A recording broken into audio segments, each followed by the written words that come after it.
Hello and welcome to MVP Hot Seat with Ibrahim Ababou. Today we're pleased to host Honorable Sidronius Okaasai Opolot, the esteemed Minister of State for Energy in Uganda. Uganda stands at the forefront of Africa's nuclear energy transformation. Under the leadership of the Minister of Energy and Mineral Development, the country has embraced an ambitious vision to generate up to 24,000 megawatts of nuclear power by 2040, a target that not only reflects the scale of Uganda's development aspiration, but also its determination to lead in sustainable and resilient energy systems. Minister, it's an exciting time for Uganda's energy sector, marked by an inspiring commitment to leapfrog traditional energy challenges and embrace the clean, reliable power of the atom. Uganda's determined pursuit of nuclear energy signifies not just a strategic energy of choice, but a powerful statement of national ambition, a commitment to robust economic growth, enhanced public services, and a secure, prosperous future built on a foundation of abundant, sustainable energy. We are thrilled to hear your insight on how this vision is taking shape. Welcome, Minister Okaasai. Thanks for joining us today. Yes, thank you for that question, Ibrahim. The government of Uganda has embarked in diversifying the sources of energy. We have been relying on hydro, but we have a potential to actually exploit different resources that we have to harness the transformative agenda that we have as a country. By 2040, we have an ambitious plan that we should reach 52,481 megawatts. And to achieve this, we are looking at the various sources. Hydro could give us up to about 10 megawatts. We are looking at solar, we are looking at, but that will not enable us if we exploited the traditional systems of generating electricity. So we actually now are focusing on getting a more reliable source, because wind, if you use it, solar, if you use it, you'll end up producing unreliable electricity. So we are envisioning out of the 52,000 megawatts that we want to generate by 2040, 24 megawatts must come from nuclear. And the reason we are having this dream is because we have the resource. For example, we have a source of nuclear fuel, and we want to develop that nuclear fuel to actually use it for generation of electricity.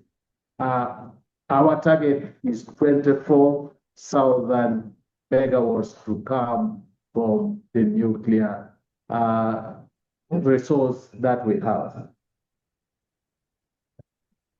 So literally 50% of our electricity by 2040 should be nuclear based. The other 50% we shall derive it from other sources. That is the program that we have, and our dream to developing nuclear energy from the various resources that we have. Thank you. That is fantastic to hear. And it's such a big number. And as you said, it would be about half, 50% of the energy mix by 2040, which would provide Uganda with a stable source of energy that would allow for industrialization, and all the aspects that would help the growth of the economy. So I'm looking forward to it. Staying on the same subject, the Buyende Nuclear Power Plant is set to deliver, as a first step, 1,000 megawatt of nuclear energy by 2031. Can you share key milestones and challenges Uganda faces in making this East Africa's first nuclear power plant a reality? For us as a country, we say nuclear power program is a major undertaking requiring our concerted effort. You know, it is going to be the first one in Eastern Africa. And everybody is looking at us. It means we are going to put all our devotion to make sure, one, we emphasize the safety of the nuclear plant. We emphasize human resource development. We emphasize the funding which will be needed to do this. And to be able to do this, we are working with the International Atomic Energy Agency. And with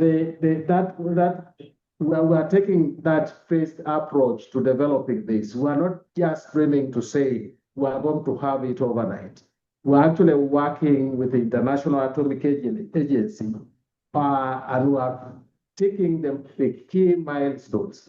There are only 18 or 19 milestones. We are going over them one by one. And this is driven by our Vision 2040, which underscores the pivotal role of the nuclear energy. That's why we actually say, yes, if we are going to have 50% of our energy originating from nuclear, we must have a strategy to actually have it in place. We have a policy for energy development in the country, which is actually saying by 2040, we should have that 52,481 megawatts originating from solar. We also have our vision, that vision of Uganda 2040, which actually emphasizes the nuclear. Our cabinet has approved the basic regulatory frameworks, how we are going to get the financing. Right now, we are actually reviewing our Atomic Act of 2008, and we want it to be in line with our aspirations to develop nuclear. We have drafted it. We are ready to go to the next level, but we didn't develop that amendment without due considerations of the provisions of the International Atomic Energy Agency. We developed the first draft. We engaged international atomic energy experts to review, to look at this, our amendments to the atomic energy law, and we are comfortable that we can go forward to put this law in place. This bill which we are actually which we are putting in place focuses on establishing nuclear institutions such as Uganda National Nuclear Company, a center of excellence for training, science, and technology, which we are establishing in Soroti. We are also looking at the centralized management of nuclear waste. Those are the key to address the safety aspects. But most importantly, within that law, we are strengthening the regulatory body, the Nuclear Council, Atomic Energy Nuclear Council, Atomic Energy Council, such that we should be able to meet the requirements to ensure safety, to ensure the handling, to ensure the human resource development. But the challenges that we have is the land acquisition. You know, when you talk of nuclear, everybody gets scared. What comes to everybody's mind? How can I bring a nuclear bomb? So now, getting people to believe in what we are doing requires a lot of impatient approach, explaining to them, telling them the benefits, which are more important and most urgent for Uganda's development agenda.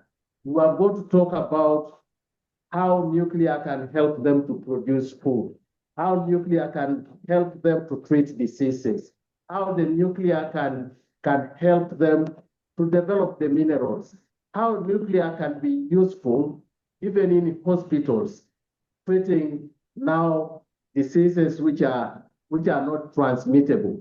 They are diseases which need nuclear. When they get to understand this, then you'll see them starting to own it because of the advantages, emphasizing mainly the safe uses of nuclear and how we are actually preparing to contain the negatives. And you bring now the regulators to talk about how they are going to contain it, and we can easily overcome the fear. We are now finalizing the studies for our first nuclear plant, which is going to be located in Buyende. So initially, because of fear of the unknown, the population is gradually coming in and they are accepting the project. So we have reached a level of acquiring the land, and as we talk, 80% of the land that we intend to acquire, we have already acquired it. This is good enough for us to go ahead to now concretely plan for the nuclear plant. We're also envisaging the human resource that is required. There's going to be a huge demand for, one, the regulators who are up to the task. We are going to look at the human resource that's required to run the nuclear program. There are these new things which are going to be provided in the law, getting the company to run the nuclear plant. These are some of the things we are focusing, and if we can put them in place, then we'll be almost ready to go. However, we also have to look at the documentation, developing other documents, especially for communication. We need to have that communication which addresses the various sectors, segments of the population. The message which goes to the farmers should be tailored to their level of understanding. A message which goes to the technical people should be targeted to them. A message which comes to me, a politician, should be targeted to me, talking to what my fears would be and providing solutions to those fears. So the communication strategy is very important. And then you look at, yes, if we are to develop our nuclear fuel as a country, there are areas where there is uranium. We are going to bring them to a level where it demystifies the negatives. And this will be provided by science explanations. So we are going to have those communicators who will be able to talk to that level. And then we also look at when all this is done, because it is simpler when you are now in the nuclear program and you are in a nuclear plant. I trust once the population is aware of what's going on, now we are going to address the scientists and the workers within the plant. We are going to build their capacity to that level where safety is number one. Number two, the output, how is it going to be regulated? Number three, if we get that electricity, what type of infrastructure? Number four, what do we use that electricity for? In the use of electricity, we want to see this electricity power the industrialization of the country. We want to see this electricity enabling even the smallest and the poorest of the poor to benefit from the positives of it. But we are also looking at, yes, 52 looks an ambitious program, but we are operating within the East African power pool. So we want to see how we can use electricity as one source of a tradable item within the East African power pool. So these are some of the messages I use to make it acceptable to everybody in the country. Nobody thinks this could be a foreign cash cow. You can sell it and get money within the neighborhood. So these are some of the things which we are putting in place to make sure that nuclear energy is acceptable and the program is sellable to the population and also to our neighboring countries. So if you are to summarize this, the challenges, one main challenge which we are foreseeing is acquisition of land, that trust, but we are ready for it. The second one is now the financing. The financing. Nuclear is a very expensive venture, and we are thinking how we can get the money to get this, and then building the capacity, institutional capacity of the regulator. If I was to discuss with you and see, I'll be discussing how can we now build the capacity of the regulator to meet the demands, the regulatory demands that are coming with the development of nuclear. However, I will not be complete if I don't address the human resource development for the nuclear program itself. How do I get the multitude of scientists? How do I get top-notch scientists to help me run this program? Currently, I'm depending on the staff that was trained who are helping me initiate the program. These are the think tanks, but I would want to get those scientists who will get down into the nuclear plant and ensure all those safety and proper and right output. So therefore, Uganda is at the bridge to phase 2 of the nuclear program, which will be achieved by the enactment of the legislation. I'm putting in place the law. But that law will require me to strengthen all the various tenants of the nuclear program. The law should be able to address the concerns, and the law should be able to address the safety across the value chain of the nuclear energy program. Thank you very much. And I totally agree with all what you said. And also, just to pick one of the elements you mentioned stakeholder engagement and getting to the right people, the right information. It's very important. And as you mentioned, people think of nuclear as nuclear weapons, nuclear bombs, etc.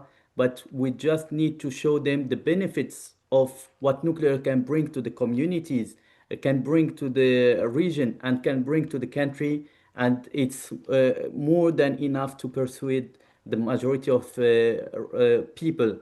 And also, I would like to congratulate you on all the development that you just mentioned. You've had already so many things that have been achieved. As you mentioned, 80% of the land have been acquired. All the regulatory matters that have been taking place, and also something you mentioned very important is that you're working hand in hand with the IAEA to have a secure, safe nuclear program in accordance with the international treaties and with the international standards, and that's fantastic to hear. And staying on the same subject on cooperation, international cooperation, Uganda has signed also agreements with the global partners such as Korea's 𝐀𝐦𝐿 and Russia's Rosatom. How are these international collaborations shaping your nuclear program, and what makes Uganda's an attractive partner for these countries? As I said earlier on, I'm going to address the various tenants that are required to develop a nuclear energy program. I've been looking across who on earth has got a nuclear program running on right now. What comes into mind? Yes, there's Rosatom, which is the Russian program. What comes to mind is South Korea. What comes in mind is China. I'm also looking inwards to look at the US programs. Whenever I go when I'm talking to the French, I actually look at what they are doing. And I'm developing these collaborations strategically to enhance knowledge gathering, to address the capacity building. Where can I get, the reactors? Where do I get a training for my scientists? Where do I get the equipment?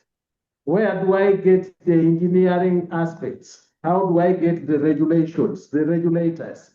So it is strategically developed to address the concerns and the preparedness for the nuclear program. I'm looking at here on technology transfer. I'm looking who has got the technology. Which of this technology will address the concerns of developing a safe nuclear program in Uganda? I'm also looking at these partnerships as a way of enhancing knowledge sharing. Knowledge sharing. We're using these collaborations for benchmarking. I'm not going to have innovations. I'm going to use the existing technologies which have got proven, their performance has been proven and they are working. This enables me also to learn where was a mistake made. So when I go on the benchmarking, taking my scientists, it enables me to build a program that's self-contained, which relies on one agenda. We don't want Uganda to be suspect of doing anything else. We should actually be ensuring the safe use, but most importantly, a nuclear program which is self-sustaining. If we get all the positives of nuclear moving on, there will be satisfaction if we are no longer importing the nuclear pharmaceuticals, radioisotopes. If I can use it for developing the minerals, if I can use it for developing agriculture, now this is what these collaborations are meant to do. What is possible? How can I transfer it? With whom will I work across the value chain of the nuclear program? So that's what these collaborations are actually meant to bring in. And most importantly, I don't want to forget the challenges which I have, these collaborations will be able to address them. As I said, one, financing. Through this collaboration, I can actually get the best terms for financing my nuclear program. Two, I said, building the capacity of a regulator. This collaboration will enable me to actually address those concerns. This collaboration is one thing which we are thinking as a country. As we are developing our nuclear program, I would want to see through this collaboration an exposure of my scientists. I could second a scientist to an established facility to enable him start reflecting the real operational challenges and the safety measures. This is what I want to use these collaborations to address. Now, when the scientists, the collaborators come here, I actually expose them because when in some countries you don't get in touch with the remote people, they would be able to actually talk to the small children and tell them what nuclear is in their primary schools. And when they get to believe that nuclear energy is safe, it will become simple for me to develop a sustainable program where there is no fear, and also getting that mindset on what safety measures need to be taken. Let it be everyday life of not only the scientists, I want also the neighbors and the final users of nuclear energy to believe in themselves, to believe in the safety and how to behave and how to live with the nuclear reactors that we are going to put in place. I totally agree. So, yeah. These collaborations. Yes, collaboration are very important, and it's great that you are diversifying collaborators and countries you're in dialogue with, because it gives you a leverage when requiring or requesting for anything, because they know that you're in talks with other countries that can provide the same thing and give you a better deal. And just to rectify a slip of a tongue on my previous intervention, so it's not 80% of the land that have been acquired, but it's 80% of the study to acquire the land that have been done already. So I just wanted to rectify this. And Thank you for that. thanks. And Thank you also, for that. you're welcome. And also, you were talking about the benefits of nuclear, and that we need to showcase it to the population and to everyone. Staying in the same subject, one of the benefits is to combat climate change, as nuclear energy is often seen as a solution to combat climate change. How does Uganda plan to leverage nuclear power to meet its climate goals while ensuring safety and public support? Uganda currently depends on if it is electricity, more than 90% of our electricity is on water. And now, in the recent past, there are some countries which depended 100% on hydro. And in the recent past, the climate change actually reduced the flows of the rivers. And if you are in that state, the only fallback position and a reliable one is to have nuclear, which goes beyond the effects of climate change. Secondly, Uganda energy consumption is more than 80% based on biomass. Cutting trees for charcoal, cutting trees for building, cutting trees for firewood. And if we continue that way, we shall actually be enhancing the negative effects of the climate change. We remove deforestation, and now that exposes us to the vulnerable status that we would wish to. So we have a program of clean cooking and clean cooking is moving the population from using the biomass and providing alternatives.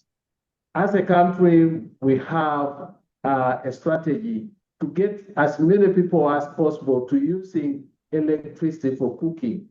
So we have even a cooking tariff, which is so attractive. Everybody sees the advantage of using electricity. But to achieve that, you must have a stable source of electricity, and it should be in adequate quantities to enable everybody tap into the positives of using electricity, which reduces then the reliance on the biomass for cooking. So this is why we are focusing on getting a sure source of providing energy. Yes, indeed, and totally agree. And also, as you mentioned, climate change effects are affecting Africa more than others, even though that Africa is the one that producing less CO2 and greenhouses but gases, but at the same time we are getting the most effects from that, and drought is one of them, and it's impacting the hydro resources of Africa. So we have to take that into consideration. And as you mentioned prior, you've talked about human resource development. So building a nuclear workforce is crucial. What innovative steps is Uganda taking to train young Ugandans in nuclear science, and how will institutions like Soroti, as you mentioned earlier, Soroti University, play a role in that? Our thinking in developing human resource for the regulatory enforcement and then for the program, we are doing an innovative way. We have, first of all, studied what type of human resource do we need to run the nuclear program. And to be able to get the first 1,000 megawatts, what type of human resource do we need? And we have segmented, we have documented how many core scientists would we want, the technicians, and then even the support staff. We know it. Now, the strategy which we have taken is, one, this is a new subject. I have maybe 35 scientists with masters and PhDs. I'm focusing on looking for opportunities to train them further in the various aspects of the nuclear program. Those who are for regulations, we're sending them through our partners, which I talked about, for training and having hands-on. The second aspect is we have gone to the universities and talked to the university students. We have also gone to secondary schools to talk to them about the need for scientists. And as a country, we are putting the scientists, first of all, their pay is top. So that makes it attractive now to get students from secondary schools to believe in science. And then in universities, getting them interested in those courses which are relevant to the nuclear program. And for higher degrees, we also focus through our universities to get the students go to masters, and we orient them to nuclear relevant sciences. We orient them, if it is law, to nuclear law. We also look at the tertiary institutions, preparing them to provide the relevant staff at technical level. But most importantly, we are now encouraging through our collaborators, actually sending our students to their universities to study nuclear, and they get exposed to the facilities which are there. And then we're looking on attachment programs. When I'm discussing with my partners, I'm saying, is there any opportunity? Now I have somebody who has got a master's in one aspect of nuclear. My plant is coming in by 2031. Can I have it attached to your program? When we're in Turkey with you, I was actually saying, I want to bring my engineers to actually to be attached to at infancy when they are constructing the nuclear plant. And I'm looking forward to continue with that discussion with the Turks, such that I have my scientists on actually a nuclear plant at its formative stages at construction. So we're taking scientists out. Now, these scientists will be the core for me to get the training moving right from secondary to universities. And to prepare this, I'm encouraging and I'm signing various agreements with our universities. Soroti University will be a center for nuclear science and technology development and studies. But now signing MOUs with the various universities. For example, I will need to develop the nuclear fuel. We are working currently with the Barara University of Science and Technology to establish a laboratory which will be devoted to nuclear fuel research, and then the students' capacity, the human resource capacity should come from there. I'm thinking and I'm challenging Sabiti that we must get a university that will be responsible for regulations. What do we need to train? What specialty of training? And this should be developed in one of the universities. And what I'm thinking is now looking into the various institutions in those countries that I'm collaborating with and seeing how we can have an exchange. They can come and work with me even at this stage in developing the programs for nuclear, but mine could also be going there to see how they're operating. This is the innovative thinking that we have to build that human capacity, which is required. For now, send them abroad, let them get specialized training, come down as I mobilize the students to do science, which is relevant to nuclear, right from secondary. So that will be a raw material for me to screen them to now go to the universities where I have the nuclear programs, attracting the top brains to go for the nuclear. That's an interesting strategy. Final question is financing a large-scale nuclear project is a global challenge, as you mentioned financing prior. What creative approaches is Uganda exploring to fund its nuclear ambitions, and how will this ensure long-term affordability for Ugandans? This one I can answer in phases. At the formative stage and the thinking stage, like where we are now, I'm relying on the funding from our treasury for the planning purposes. I'm looking at government being a provider of resources, but I'm not doing that alone. I'm also relying at this stage strengthening and provisions from International Atomic Energy Agency.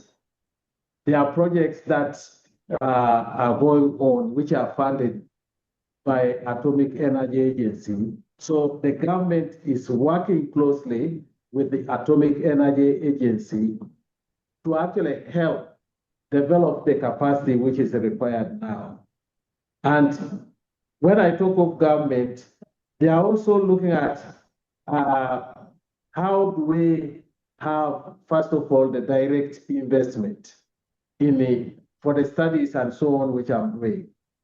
But we're also looking at other partners like the export credit agencies for loans to back my programs. The guarantees can be provided. Insurance support, I'm looking at it for domestic provision of equipment. I'm also looking at, yes, while I'm looking at this big money, what does the private sector have? I'm looking at, yes, I don't have to rely on everything which is important. There are certain elements which I can entrust the private sector to actually develop. For example, most of the steel which we are using now is imported. Government deliberately, because we foresee the steel which will be required for the development of our nuclear technologies, is going to depend on steel, and we cannot rely on importation. We're actually now encouraging the private sector to go into iron ore mining and then developing the steel. I'm not going to be looking out for everything coming from out. I'm creating awareness with the private sector that this is what is going to happen and this is what I need. I'm looking at the stores that we have. Which ones can I use for developing the buildings which are going to house this? So that's the private sector. But I'm also looking at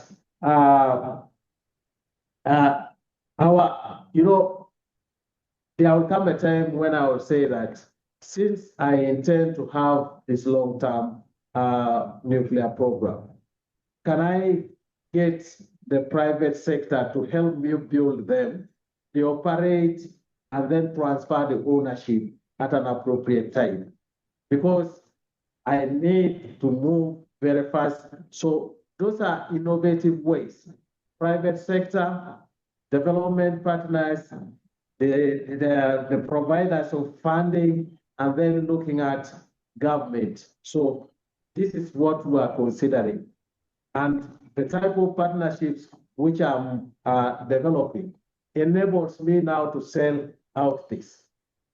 Because if I have trust of everyone that I'm developing safe use of nuclear, everybody will actually be attracted to help me fund my programs. So the cattle point is emphasizing safe use of nuclear for the benefit of humanity and the transformation of our country. Understood. Thank you very much, Minister Okaasai, for sharing your invaluable insights today, your vision for Uganda's energy future, particularly the unwavering commitment to nuclear power, is not just inspiring, but profoundly impactful. It's clear that Uganda is not merely adopting a technology, but embarking on a transformative journey toward energy independence, sustainable growth, and a higher quality of life for its citizens. The commitments to building a robust nuclear program will undoubtedly serve as a cornerstone for industrialization, job creation, and long-term stability. We commend your leadership in championing this crucial path, and we eagerly anticipate the momentous progress Uganda will achieve in harnessing the boundless potential of nuclear energy. And we look forward with great anticipation to witnessing Uganda's emerge as a regional leader in nuclear energy development. Thank you once again for joining us today, and for our audience, stay tuned for the next episode of MVP Hot Seat. Thank you very much. Thank you. Thank you, Ibrahim.